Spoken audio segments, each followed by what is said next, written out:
Welcome to the Matt Phillips Podcast. I am Matt Phillips, your sales leadership coach, mental toughness expert, and founder of Matt Phillips Coaching. We help sales managers and leaders make more money, save time, and become kick-ass leaders of their sales teams. And that's what we're here to talk about on this podcast. We are here to give you the tools and tactics to build a well-oiled sales machine and teach you the mental toughness skills so you can show up confident, focused, emotionally in control, and ready to energize your team. It's time to talk sales leadership and mental toughness. Let's get into today's episode.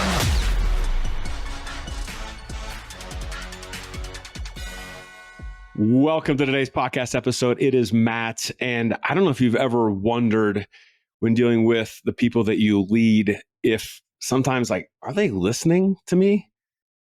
And I've got 3 kids, so I certainly asked that question. I'm like, are they actually listening to what mom and I are telling them? And I think it's something that we all deal with, right? It's that whole saying, I don't know if you're familiar with this saying, but are they picking up what I'm putting down? There's some other variations of that saying, but I often wonder that, right? Because we have lots of conversations as leaders, right? At home and at work, but lots of conversations where we're telling people let's do this, let's do that, let's try this, let's try that.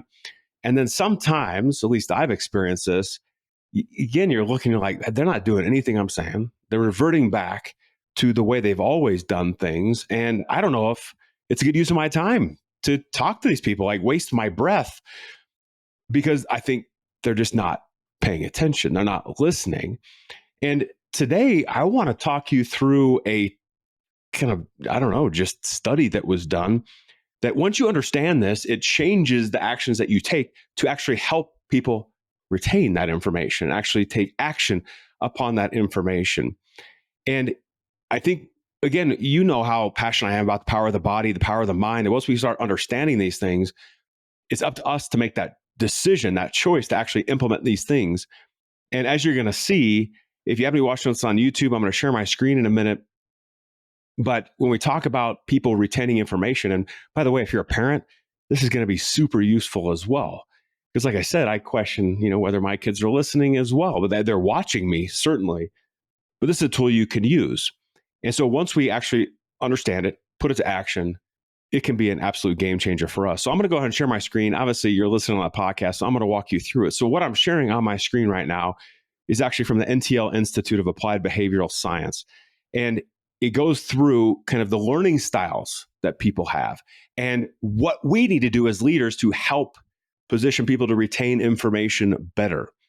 And so on the screen, there's these 2 very, very different sides to this chart here, right? There's a way to engage people that doesn't get a lot of retention, right? They're not going to pick up what you put down. And then there's a way as you kind of work through this hierarchy to get up to 90% retention of the information that you share. And so this directly impacts how we lead people. So when you look at the way this hierarchy is set, right, and I won't go too much into it because there's obviously, auditory learners, there's visual learners, there's kinesthetic, touch it, do it type learners. And then there's ways that we learn passively and actively. And so as we kind of move people up from just hearing it to seeing it to actually doing it, the retention increases significantly. Just as if we are moving people from kind of passive listening, sitting in a chair just listening to us, to actually doing it with us, that active learning, the retention increases significantly. And so when you understand this, it's amazing, right? So at the top of the chart, the least amount of retention that people are going to retain based on information you're sharing with them is through lecture. And listen, I think back to college courses that I had and high school classes, and that professor up front just talking, and maybe they're drawing something out, something like that too. But I had certain circumstances where I'd walk out of that class and I'd be like, I have no idea what we learned today. If people ask, what'd you learn today? No idea. And that's because people retain about 5% of information when you just tell them. This is crazy, right? So there's different steps within this, and then I'm going to walk you through. So 5% lecture. And then the next where we get a little more retention goes up to 10% is through reading. And then if I move a little bit up further where I have an audio visual type presentation, right? Where I'm talking, reading, all these audio visual, I can get up to 20% retention. And then if I demonstrate something, I can have 30% retention. And then if we discuss it as a group, 50% retention, right? Now you can see that we're starting to move into more active, right? You're getting people to discuss it, to talk about their perspectives on it, their thoughts, their beliefs about these things. Here's where the game changers start coming, right? Because from basically 5% to 50% of discussion, that's pretty amazing. But then if we actually have people practice doing the thing that we're telling them, retention goes up to 75%. And then if we have that person teach others how to do it, retention can go up to 90%. When you think about the way you interact with your team, I really want you to reflect. Where are you at in that scale? Are you just talking to them? Are you lecturing them? Well, then if you are, don't be surprised if they are not retaining very much, because what they would say in this study is that that person's retaining about 5% of what you tell them. But the beauty is that we can be more active. We can be more proactive and intentional as leaders to get people to retain that information if we understand this and know how to do this. So if we can move from just telling to have them read something to affirm it, at least we're moving them up to 10%. We can have a little audio visual thing up to 20%. If we can demonstrate it for them, right? So how many times in the CRM are like, just go put it into CRM and, just do it. It's easy. Right? I've told people to do that before. It's easy. Go do it. Well, what if I pull it up and demonstrate it? Like, this is how easy it is. Let me show you. And you actually put something, either a deal or a contact or whatever in the CRM, that retention goes up to 30%. And then have a little discussion around it of like, what do you see? This goes back to the questions that you asked to increase that even more. But then could you, this is going to get crazy. Right. But in that discussion of, let's stay on the CRM thing, of you demonstrate putting something in the CRM, then you talk about it and then you say, hey, pull up your computer right now. I want you to go put this into the CRM right now. Let's make up something. Let's do a little test. Or what's an actual contact you have or an actual deal that you have in the pipeline right now? Let's pull it up and go do it right now. Increase that retention to 75%. You show people. Like, they're actually you're showing people and then you're having them do it. It's pretty crazy. And then you can say, hey, by the way, can you go talk to so-and-so and show them how to do it as well? And when you shift to that, them teaching others, it's like unbelievably impactful. Hey, everyone. Wanted to take a quick break from the podcast to tell you about a new cheat sheet that is available for you. Now, one thing we believe is that if you're going to be the most effective sales leader possible, you have to know your numbers. And there are all sorts of metrics that we can track, that we should track, that sometimes we feel like we should be tracking. And that's why we put together the sales metrics cheat sheet. It is a list of all the metrics that you should consider, ultimately taking that list and boiling it down to the key metrics that will make sure you are staying on track and give you indications when you are off, not only from a sales perspective, but from a leadership perspective as well. Head on over to mattphillipscoaching.com/metrics. Download that cheat sheet today so that you are that leader that knows their numbers inside and out. Now, back to the podcast, right? So you go from 5% of lecturing, just telling people and talking about it, all the way to when they're teaching people, 90% retention. And listen, you've experienced this. I'm sure you have, right? Maybe different processes or systems that you use, different ways of going about things.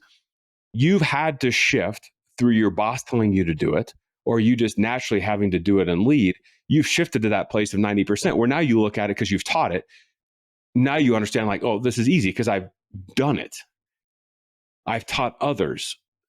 So now it becomes more simple for me to repeat that. I was just talking to my wife about something as well, right? She's new to this new process that we have from an operations perspective. And I sit there and I'm like, oh my gosh, it's the easiest thing in the world. Well, listen, I've already gone through what you're seeing on your screen here. I've already gone through lecture, reading, audiovisual, demonstration, discussion, practice doing, and teaching others, right? And now I'm teaching her. And I have to understand that I've got to work her up this chain as well.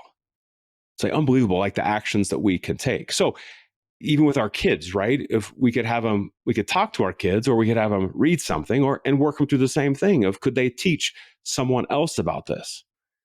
It's interesting. We're actually in the process of launching because I'm just so passionate about athletes, specifically student athletes at the high school, collegiate level. We're launching a brand new program for student athletes.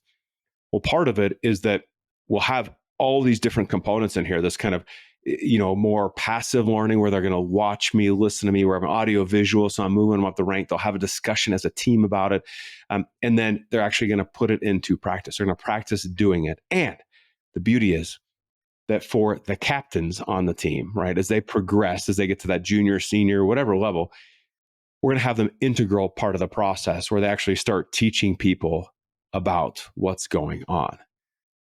I want these student athletes to retain this information. So we intentionally and strategically built this in to how we approach this specific program in this case. So you have that opportunity in front of you. And what I want to get you really thinking about today is how do you move them up the chart here from lecture all the way to teaching others? How intentional can you be? What can you set up to make sure that they come like they are prepared, that what you tell them actually sticks? One of the things I love to tell people to do, I used to require this of my employees when I was back in the corporate world, but often they would go off and go to an external training or be part of some program, right? Or they go to this 3-day event where all these speakers come in and they do this and that. And we invest money in that, right? And sometimes it's not cheap to send people there, but when you add travel and all these things. Well, one thing that if we sent people on something like that, we would actually, when they got back, they had to present the top 3 things that they learned and how we as a team can utilize those, because they were the only one there, not everyone. So they actually had to present, they had to come back and teach us. So just by having that expectation of them, automatically I knew that because they were going to have to teach us when they got back, they were going to retain everything that they learned, every session, every little handout, every little exercise they went through, and think about how can I teach my colleagues how to do that. It's the same thing from a sales process perspective. When was the last time you actually had your team talk you through, teach the rest of your team how they worked through that sales process to get a result? I have another client of mine. He's had a sales for a big insurance broker. And one thing he did was on certain deals, instead of just making it about like, let's celebrate deals and do all these sorts of things, he's like, how do I get others, these people who scored these amazing deals, but how do I have them teach the others on the call, all the other salespeople, all the other producers, how they did it? So from point A to point Z, when they closed the deal, what did they do along the way to nurture, to make that initial outreach, to get this across the finish line? And he actually built that in where he, as the leader, actually never talked on these calls. He would instead call on whoever, that man or woman who closed the deal, and have them teach others about how they did what they did. So there's lots of things going on behind the scenes, and we as leaders can be intentional in how we do that. So that's my challenge to you, to think through, like, what are you not doing? How do you move people up the scale? Maybe you need to talk to them about it, tell them, which is that lecture piece. So that's going to give you a little bit of retention, small percentage at 5%, but how do you get them to read something afterwards? How do you add the demonstration? How do you have the discussion about it? How do you get them practicing that? And how ultimately transition them to teach others how to do that same thing? When you start to do this, the discussions that you have, the nuggets, those gems that you just put right in front of them, right? That it's all the gold, like that wonderful knowledge that you have and you put in front of them. Then they actually start picking it up and they start carrying it around with them, because not only are you sharing those little gold nuggets with them, but you're having them take those gold nuggets and teach others about them and share that. So listen, this is what this podcast episode is all about. This is influence 101, right? How do we influence people to do the things necessary to make them successful? And as part of that, you have to have them retain the information, the lessons, those gold nuggets, in order to actually take action upon those.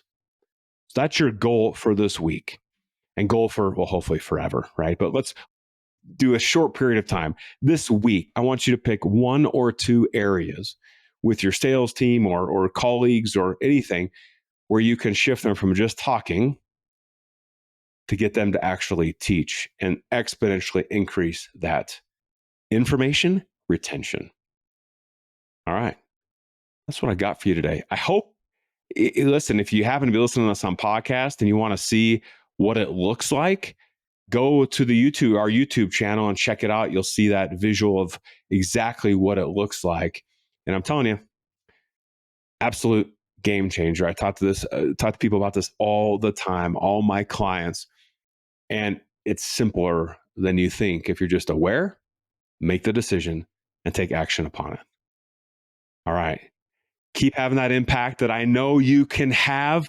Keep getting after it every single day, and we'll see you on the next episode. Thank you for joining us today on the Matt Phillips Podcast. If you are like us, we know that you are here to do great things, to become the sales leader that makes things happen and drives big time sales results. We know you have that big vision, and we are here to help get you where you want to go. We're here to help you develop that unstoppable, rock solid leadership skill set and help you train to master the one true differentiator, mental toughness. We would love to be part of your journey. So if you are ready, head over to mattphillipscoaching.com and check out the ways that we can help. As always, please share this episode and make sure you subscribe by clicking the button below. Thank you again. And now, go crush the day.